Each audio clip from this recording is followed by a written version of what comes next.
Pemirsa, pedagang di Pasar Impres Martapura dan Kayu Agung mengeluhkan sepinya pembeli. Sepinya pembeli dipicu karena harga kebutuhan bahan pokok yang meningkat tajam. Hal tersebut berimbas kepada omset pedagang yang turun drastis.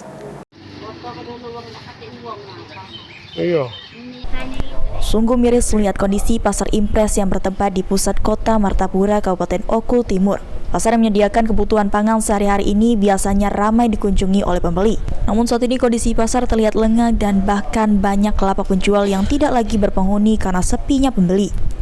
Seorang pedagang cabai di Pasar Impres tersebut, Wawati, menuturkan, sungguh miris melihat kondisi Pasar Impres yang bertempat di pusat kota Martapura, Kabupaten Oku Timur. Pasar yang menyediakan kebutuhan pangan sehari-hari ini biasanya ramai dikunjungi oleh pembeli.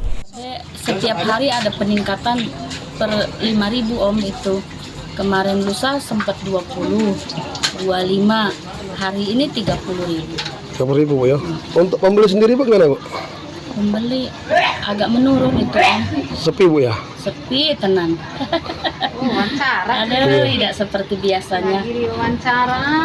Ini penurunan omset ini. Iya. Berapa persen lah, Bu? Sekitar 50 sampai bahkan 60% Om.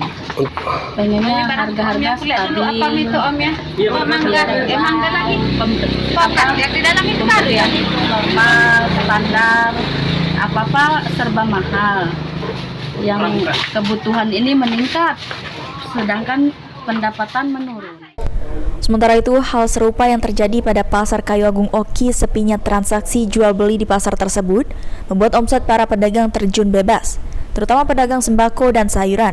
Kondisi ini terjadi selain disebabkan banyaknya peralihan pasar-pasar kecil di sejumlah lokasi di Kayu Agung, juga difaktori persaingan bisnis jual beli via online yang semakin marak. Sulini, 63 tahun, salah satu pedagang sayuran, mengatakan dagangannya sudah sepi sejak corona.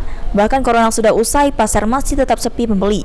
Biasanya per hari bisa dapat keuntungan bersih Rp200.000. Kini menurun drastis hanya Rp50.000, bahkan terkadang kurang dari itu. Untuk mencukupi kebutuhan sehari-hari saja tidak cukup, belum lagi modal yang dikeluarkan tidak kembali, ditambah jika dagangannya membusuk bisa merugi berkali lipat. Jeffrey Novan, PAL TV.